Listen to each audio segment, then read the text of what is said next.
All right, welcome to the Let It Fly show. I am Michael Severe, Josh Jones, Central High School, and Creighton. You know, I always flip it.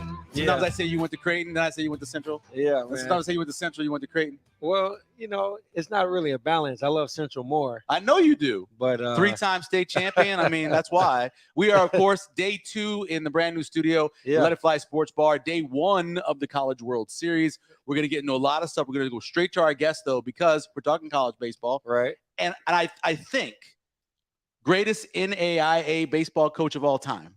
Is that a correct thing for Scott Berry? Is that correct? Oh, that's not for me to answer. All I know is I've been in the racket for 42 years and I'm currently retiring. And I just had a terrific run in NAIA baseball. I see a lot of Hall of Fames.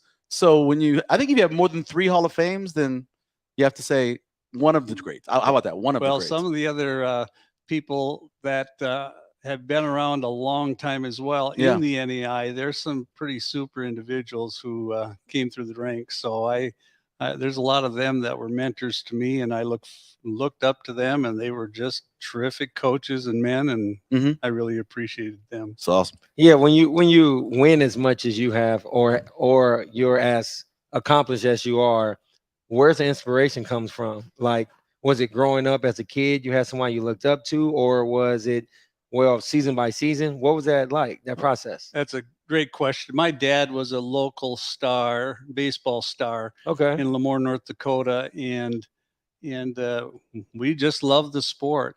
I come from a family of 10 kids. 10. Wow. What number where are do you you? fit? I was number 3. I was the oldest boy. So. Oh, okay. Yeah.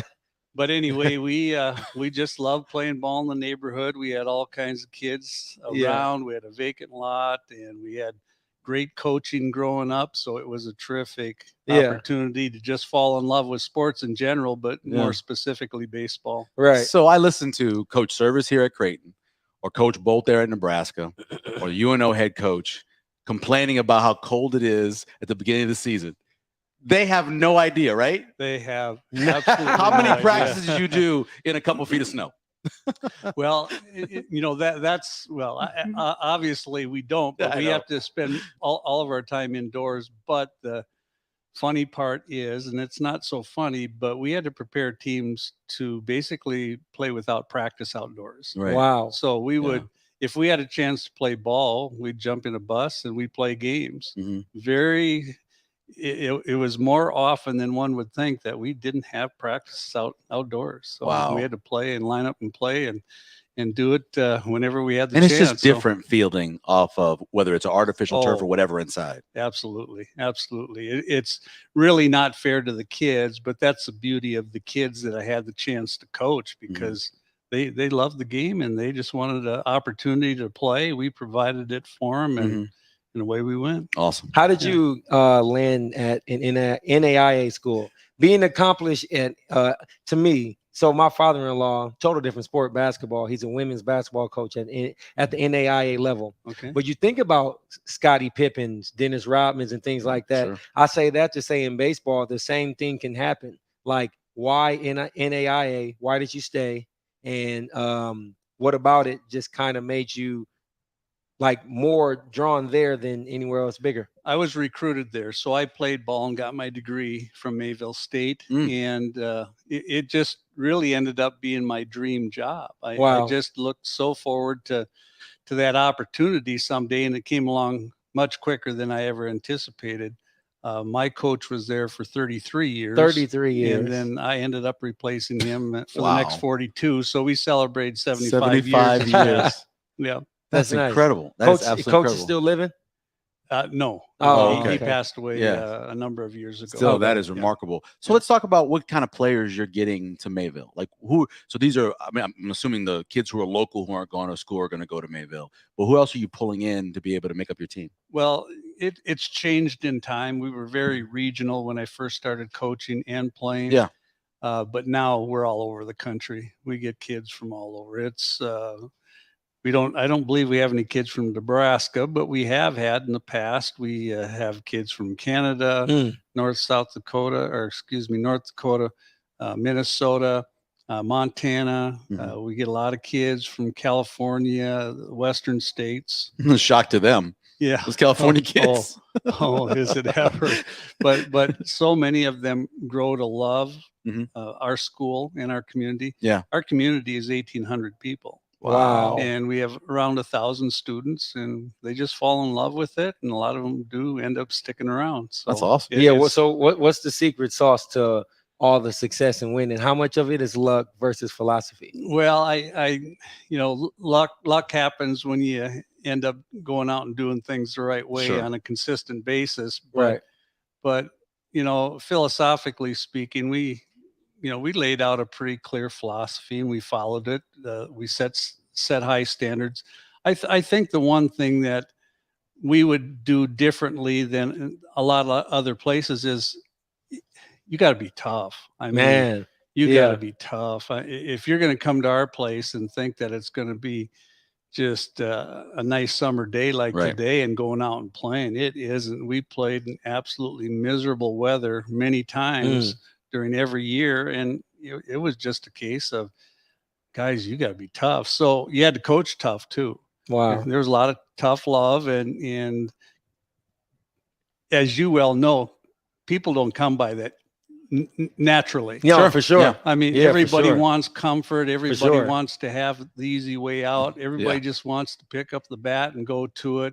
But hey, when it's freezing cold out there and you got to throw a ball 60.5 feet and throw strikes and get people out on frozen surfaces, and then you have to hit a ball with frozen hands and tight muscles, it's a real challenge. And we just found that there was just no way that you could spend your time making excuses and feeling sorry for yourself. So obviously we didn't feel, we just couldn't do that with them. And we loved them. We supported them, but it was also a case where that's what separated us. I bet. Yeah. It really like is. those extra wins in the championships come from the toughness. I really believe so. Yeah. I think that's what separated us.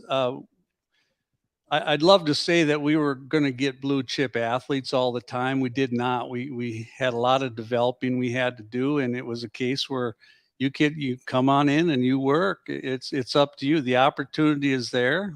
We can only put 9 out in the field, but the opportunity is there. So, go get it. Go get to work. We'll work with you, but you got to go get to work. If you want to be the guy, that's what you're going to need to do, and you're going to have to do it in adverse conditions. Scott Berry joining us, Mayville State. Head baseball coach 42 years, and you're stepping down. Yes, I am. That's crazy, that's man. Crazy. What are you gonna do? What are you gonna do? Well, you got to stay out of your wife's way. You're proud. I see the proudness. You got to stay out of your wife's way. I know that. I've heard this before. That's right. Oh, so this is where the kitchen sink is. Yeah, we're gonna travel. Gonna do some traveling. How many grandkids you got? 8 grandkids. Oh wow, 6 kids, and it's an opportunity for us to spend more time with them. I'm still going to stay connected with Mayville State. I've been associated with them for almost 50 years. And it's a case of, I do want to do a little part-time work with them and to help do some fundraising and to help them out. My assistant was outstanding, and he's now become the head coach, and I want to be able to help out. Now, I'm not going to do it on the field. I don't need him looking over his shoulder and that sort of thing. But financially, I'd certainly like to contribute. The pay it forward, the legacy. Absolutely. Understood. Absolutely. So you were the president of the American Baseball Coaches Association at one point, and you're still on the board? I am. So we're always talking about new rules for college baseball. Here, one of our big things is we think in terms of Division I baseball that the regionals should be just like the regular season. So instead of having the way it's set up now, play 3-game series at 32 sites opposed to playing it like you're doing it now. What do you think about that idea, keeping it the way you guys play regular season? I'm not a real good guy to answer that, to be quite honest. We played in the NAIA division. We have a whole different playoff setup that's different. But I think it's constantly under debate. I think you bring up good points. I think you would probably be best to address that with a Division I coach. Yeah, I'll keep my nose. Yeah, Coach Services always talks about it all the time. Did you know Wilbur Ellis?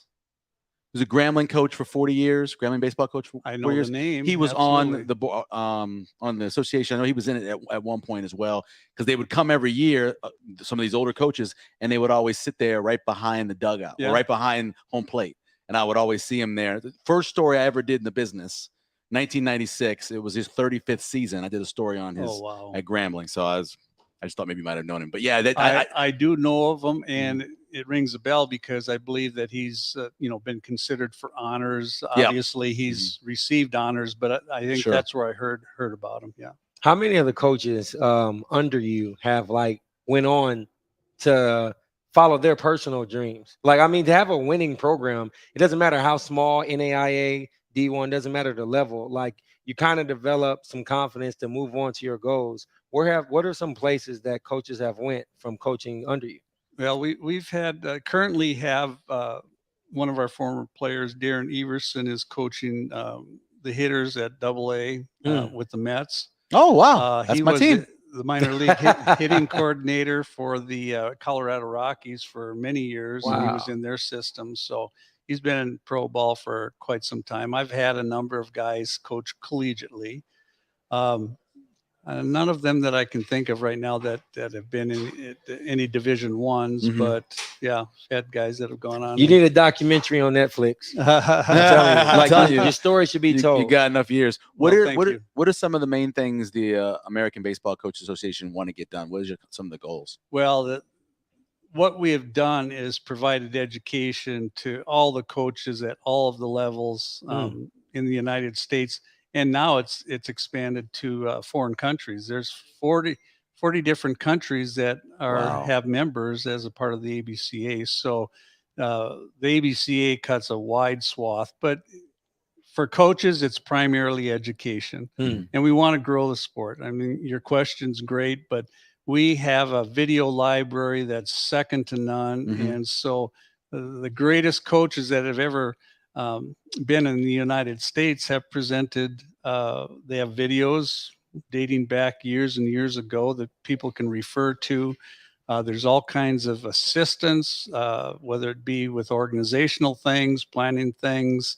There are committees that people can serve on that do baseball well. So you can look at professionally, I believe there were, how many people attended our last convention? I believe, I forget the number, but there were several professional people. So when you think about coaching across the spectrum, you probably don't typically look at the professional ranks, but they understand that the product is outstanding, and they want to be a part of it too. That's awesome. How much, like when it comes to retirement for you, how much of it was you woke up one day and was like, man, this is it?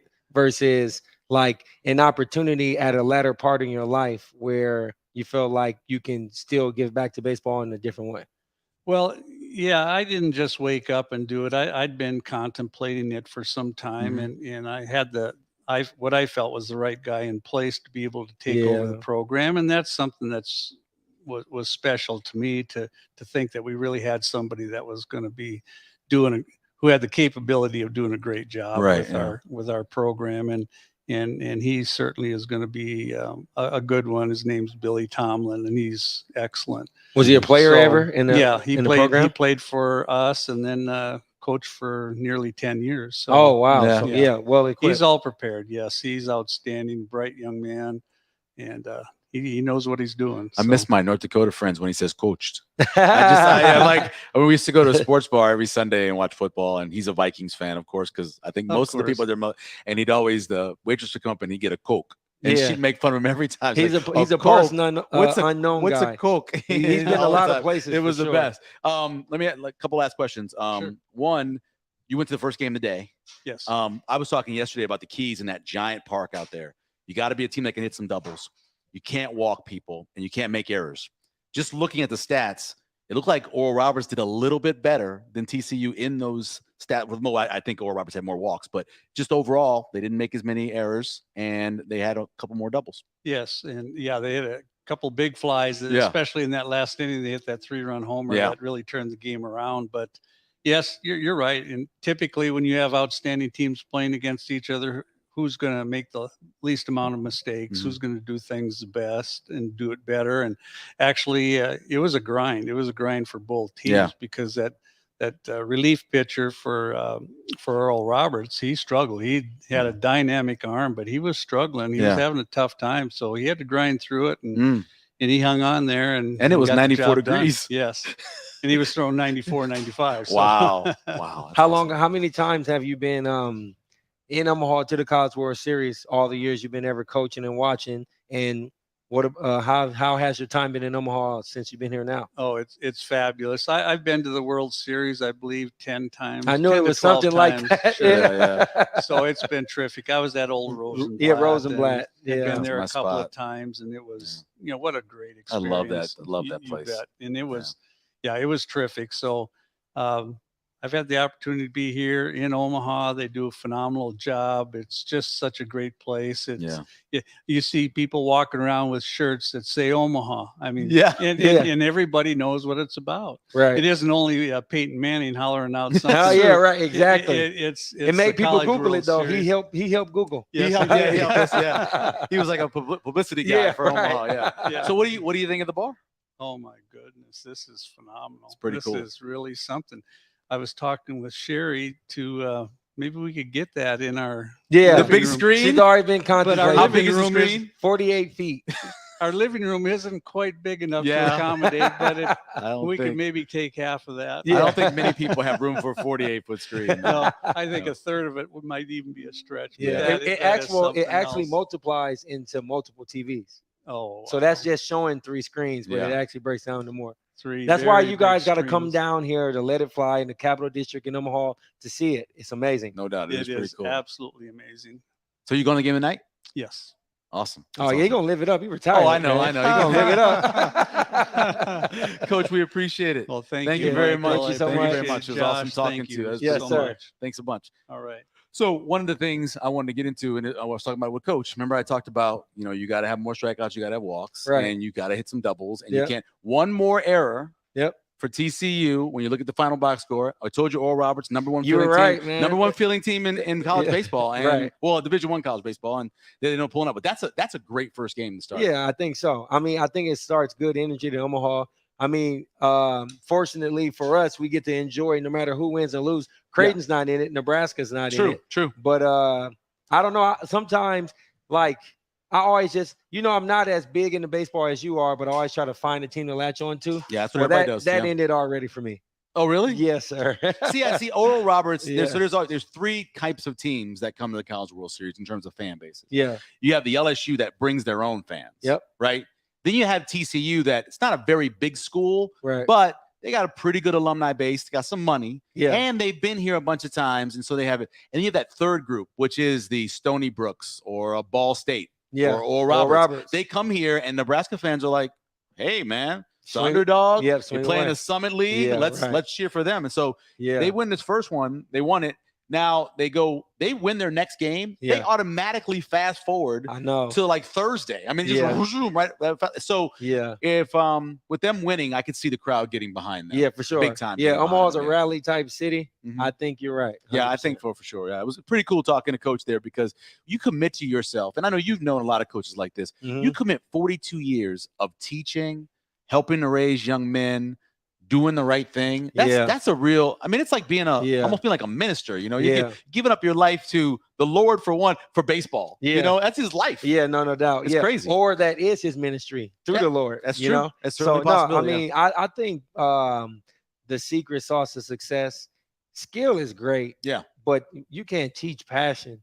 Like that's yeah, just sure. like it sounded like to me that what Coach was doing to all of his guys was like getting them adapted to the culture. Yeah. And they brought the best out of them. Yeah. I I don't think most people understand how cold it is in North Dakota. I know. I was trying to fathom it. I do not think people understand Cold, because colder than Minnesota. yeah. Dang. Oh yeah. I mean, Minnesota gets cold, obviously, Yeah. but North Dakota gets colder. Wow. And there's nothing blocking. It's just these prairies and just Yeah. flat land. So the wind is just Wow. whipping, Yeah. and you see these giant drifts. And I went to go help my friends. They were moving some stuff, and I went with them. Yeah. And I swear I think it was early May, bro. Damn. I think it was early May, and there was still some snow around. That's crazy. I think it was early May. And I was like, what are you people? And we were coming from Houston. But what is there where it to- was 90 What is there something. to do out there? Well, like with the weather like that. They drink a lot. Yeah, for sure. Keep you warm. I guess they keep you warm. They have lots of kids and they drink a lot. Right. And one reason for the other, you have a lot of kids, you got to drink a lot. For But sure. that's basically what they do. Yeah, I feel you. No, you only got the one kid. Yeah. So I want to go over. I talked about this with you a couple Yeah. weeks ago. We never got to it, but talking about valuable Huskers, right? We're talking about the people that in the end, when this season is done, you're gonna look back and go, that's one of the guys. Yeah, what's your that list? really mattered. I'm So curious to I hear this. made a just miss list first. I'm a big on just miss. Okay. My boy Mel Kiper But always says, why are these people just miss? so because there's either somebody else who's close to them at their position. I feel So you. even though they're valuable, the person behind them, they're war, in terms of baseball numbers. So that's that, or they are so unproven that I believe they're going to be valuable, but I really can't put them on my list yet. I feel you. So Ben Scott is the guy who is transferred. He'll be center for Nebraska.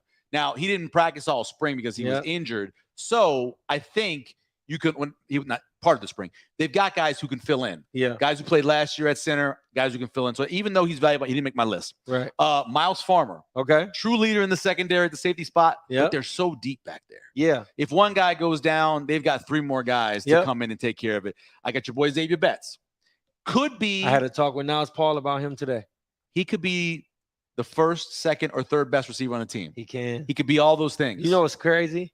It's up to him. Exactly. It's all up to him. It's always been up to him. It's always been up to him. You. So I didn't put him on the list, but as good as he is, as good as he could be, just miss. Yeah. Nash Hutmacher, who is the defense, you need big guys in the middle. So he's a nose tackle.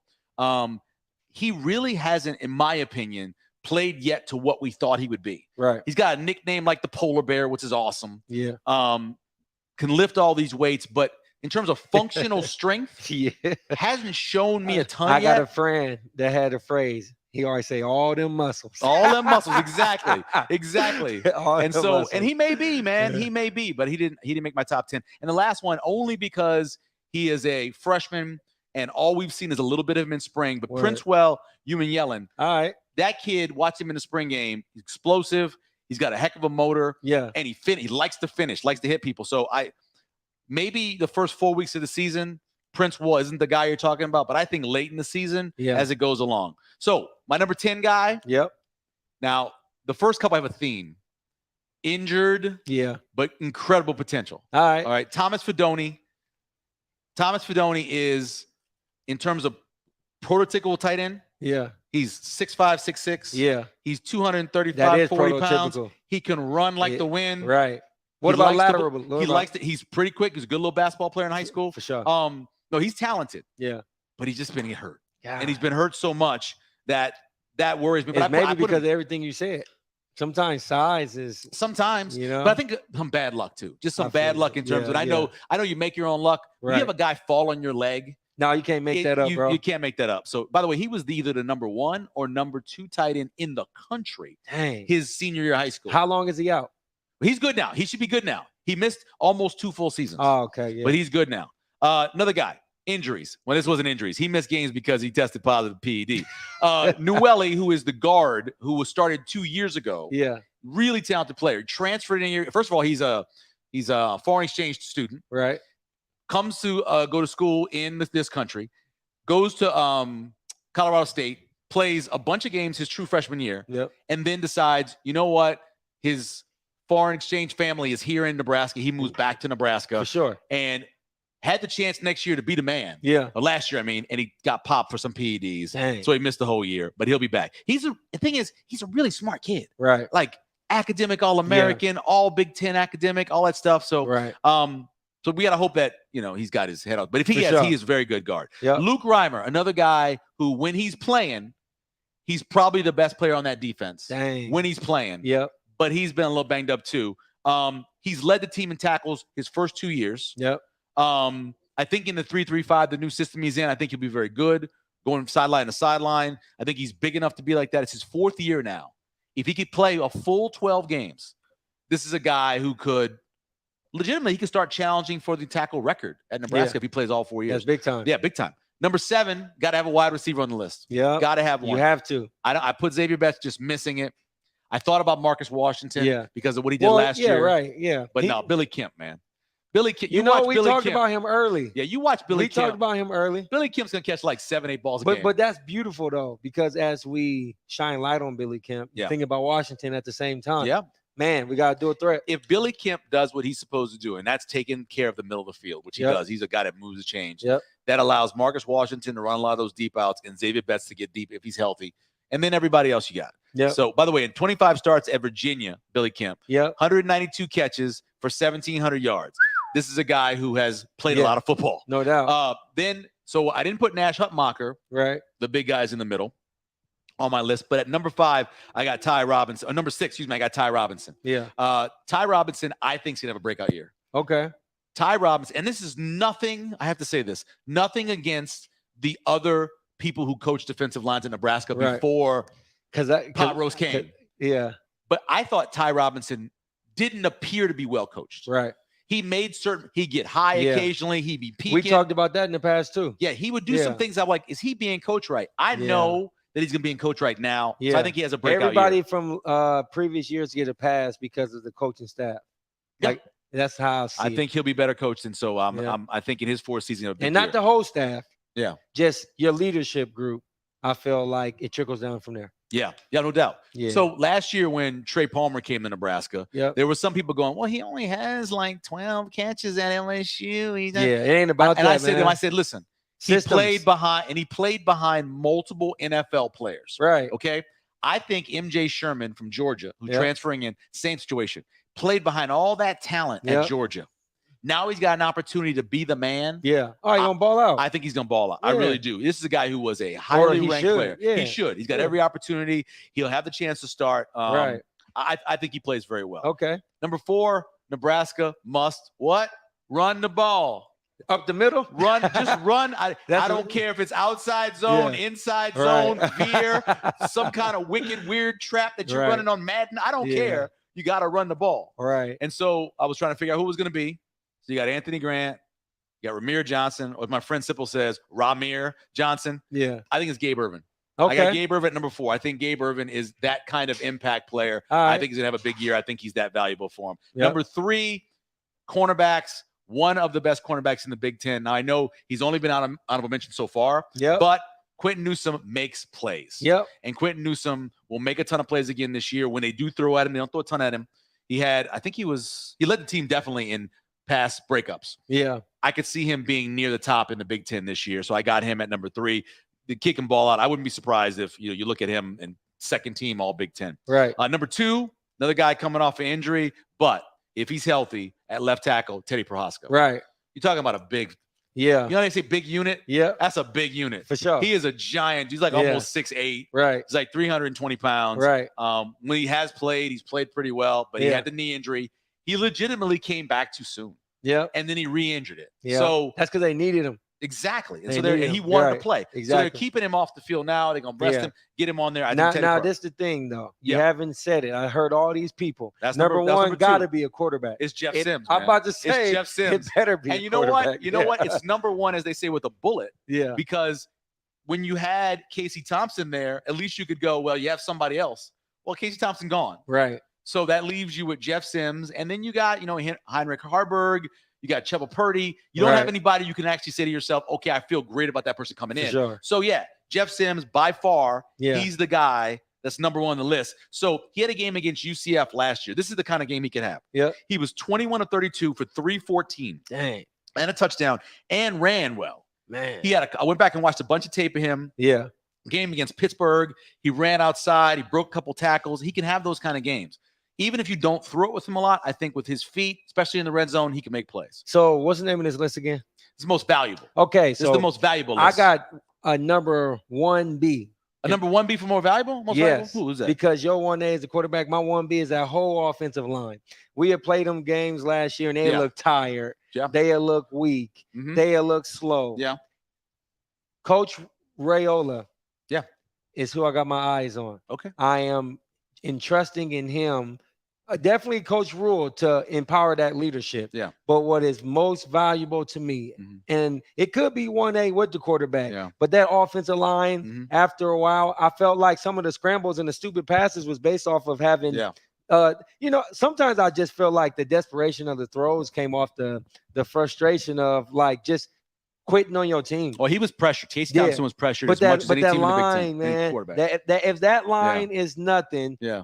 Well, that's why I had 2 offensive linemen on my list, Teddy Paraska and Noelle. They're both on the list. Hopefully they both can be the leaders. If that should be your left tackle and your left guard. If there that is, and you got Ben Scott, who is healthy, I think the other 2 spots are going to be fine. Yes, it's going to be a big improvement. I can't wait. I think it'll be a big improvement. So that's my my most valuable I like list. it, bro. Yes. I like we it. always got to have a little bit of football in every show, in my opinion. I feel you. Actually, Cam it's told me that. It's football season, technically. Yep.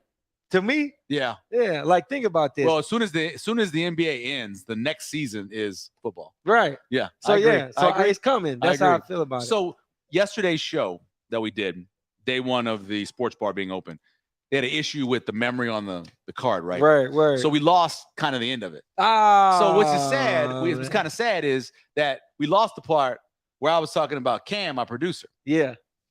And I have this line that I used to record when I worked at the radio station.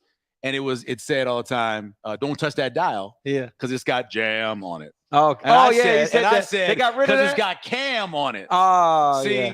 And so I want to make sure we get that in there. Shout out Cam. Don't touch that dial because it's got Cam Hey, I on remember, I don't know why I had called him Chris, thinking about Chris Gorman. Oh, because he got a beard. Remember that, bro? He got a beard. Yeah. That's why he got Cam. a beard. That's Cam. On the show tomorrow. Shout out her dad. I know I got a text in here because he told me he was going to send it.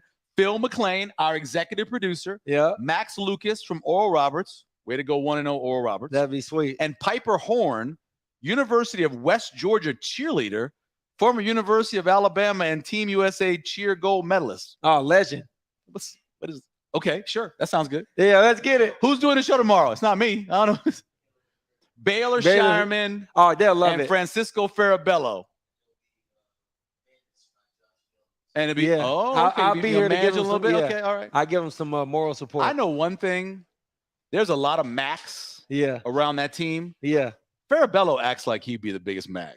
No, for sure. With the accent and everything. It's the quiet ones, I don't think he's that quiet. Hey, it's always the one that they ain't told you about. It's the one you should worry about. And he's a guy. Who is it, Val? Who's the Mac? His friend. Is it? He don't say too much. Farabello? He seems like he'd be a Mac. Because he got that whole accent and stuff, and he'd be like, hey, little girl. No, it's not. Okay. You don't say, it don't mean he got no skills. Is that who it is? Yeah, I see. Okay. That's what I thought. She knows better than you. She should. I hope so. Right. I hope she knows better than you. All right. I want to thank our executive producer, Phil McLean, for making things happen. Yes, sir. I want to thank Cam for producing the show from Her Hat. Thank you to Val for cleaning the table. Because let me tell you, we got in here, there was food and drink all over the place. Right. All over the place. Right. Shout out to that party before us. Yeah, that party was crazy. Yeah. That party was crazy.